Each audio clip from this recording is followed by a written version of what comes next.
C'est ce dimanche 30 avril 2023 que s'est tenue, en la salle du Centre culturel de Montenier, la deuxième édition de Woman Boss. Woman Boss, un événement qui promeut la femme indépendante dans tous les horizons. Nous avons rencontré pour vous l'organisatrice de la manifestation. En fait, c'est un événement donc, qui promeut la femme dans son ensemble. En première partie, on va élever la femme entrepreneuse, la femme indépendante, parce qu'on trouve encore à l'heure actuelle dans notre société, elle n'est pas encore assez vue au grand public. Et alors le soir, on élève la femme artiste. Donc on a un spectacle avec 3 artistes féminines qui viennent sur scène.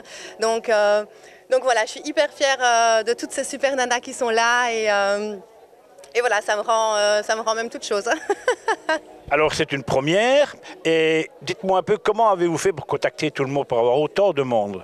En fait, on a fait une toute mini-édition qui n'a, on va dire, n'a pas vraiment beaucoup fonctionné donc l'année passée. Et avec toutes ces filles-là, moi qui suis entrepreneuse également, j'aime beaucoup la communication, j'aime le partage. Donc voilà, on a été trouver de bouche à oreille. J'ai été également ouvrir des portes. Des portes sont ouvertes à moi grâce à certaines opportunités. Et c'est grâce à ça que toutes ces belles femmes se retrouvent ici aujourd'hui. Woman Boss 2023 avait rassemblé plus de 40 stands portant sur tout un panel de disciplines. Nous avons été à la rencontre d'exposantes qui nous parlent de leur entreprise. Tania Tano, bonjour. On est ici au 2e Woman Boss. Alors expliquez-nous un peu votre participation ici, c'est quoi exactement? En fait, on est aujourd'hui à la 2e Woman Boss et la Woman Boss, il présente quoi? Il représente la femme indépendante, la femme entrepreneuse et la femme artiste surtout. Alors pourquoi on est aujourd'hui? Tout d'abord pour présenter notre film qui sortira très bientôt en automne, Le Salut de Tamara, qui parle de quoi? Il parle de la femme qui est victime dans la violence conjugale, dans le trafic des êtres humains, dans le proxénétisme, etc.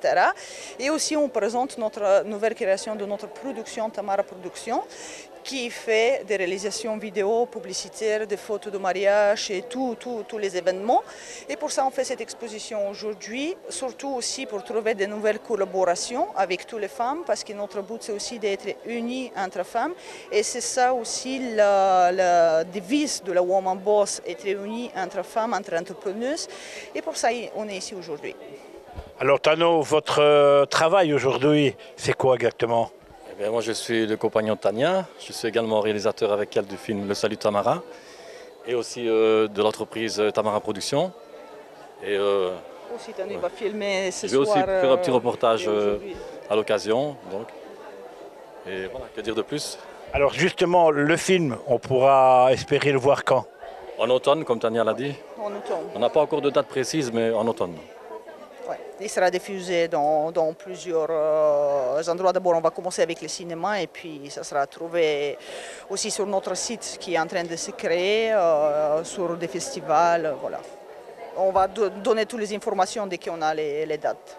Via TV Wallonie déjà. Exactement aussi. Tania, Tano, merci. Alors bon salon. Merci à toi, merci Patrick. À vous. Merci Bonne à journée. vous. Au revoir. Quel est votre projet? Est-ce que vous faites exactement? Alors, je suis psychosocio-esthéticienne. Je prodigue des soins de beauté et de bien-être en alliant le coaching. En tant que socio-esthéticienne, j'ai l'honneur de développer un tout nouveau projet pour offrir du soin gratuit aux enfants victimes d'abus et de maltraitance. Un sujet très sensible. Je souhaite développer donc ce symbole, une marque, Wellbidou, afin d'offrir du soin gratuit et de réaliser diverses missions avec toutes les personnes qui seront touchées par le sujet, d'aller dans les institutions. Donc, j'ai déjà commencé avec un centre et je souhaiterais qu'il y ait une proximité au travers de ces institutions avec toutes les personnes qui seraient preneuses de participer à ce grand projet. Géraldine, vous allez nous présenter Pierre-Éric, qui est? Mon papa, qui est là pour représenter ma grand-mère, qu'on a voulu mettre à l'honneur aujourd'hui puisqu'elle a 90 ans. Et donc, il est son organisateur principal et elle souhaite passer des messages au travers de ses œuvres au monde. Et donc, comme elle ne peut pas être ici, elle présente une partie de son univers au travers de ces tableaux. Et donc, je vais laisser la parole à mon papa qui est là. Nous lui rendons un grand hommage avec tout notre cœur. Alors, dites-nous en plus. Donc oui, non, je ne suis pas une dame de 90 ans, je la représente. Malheureusement, jusqu'il n'y a pas longtemps, il y a certains tableaux qui ont été faits ici très récemment, mais elle a été embarquée à l'hôpital il y a plus ou moins 2 ans, elle ne peut plus vraiment travailler comme avant. Et donc, elle a toujours voulu partager, et ce qui est magnifique ici, je trouve, c'est la réaction de toutes ces femmes devant ce travail, qui sont inspirées, ça leur donne envie de choses, quoi. Eh bien voilà, je pense qu'on aura parlé un peu de votre maman et de votre grand-mère. Donc on lui souhaite longue vie et qu'elle puisse quand même pouvoir encore une fois repeindre dans sa vie. Oui, oui, j'espère qu'elle pourra encore repeindre. Elle a commencé à l'âge de 15 ans à l'académie à faire du modèle et on espère qu'elle pourra faire des plus petits formats maintenant. 2024 sera sûrement encore une année pleine de surprises où les femmes entreprenantes seront mises à l'honneur et surtout seront soutenues par TV Wallonie.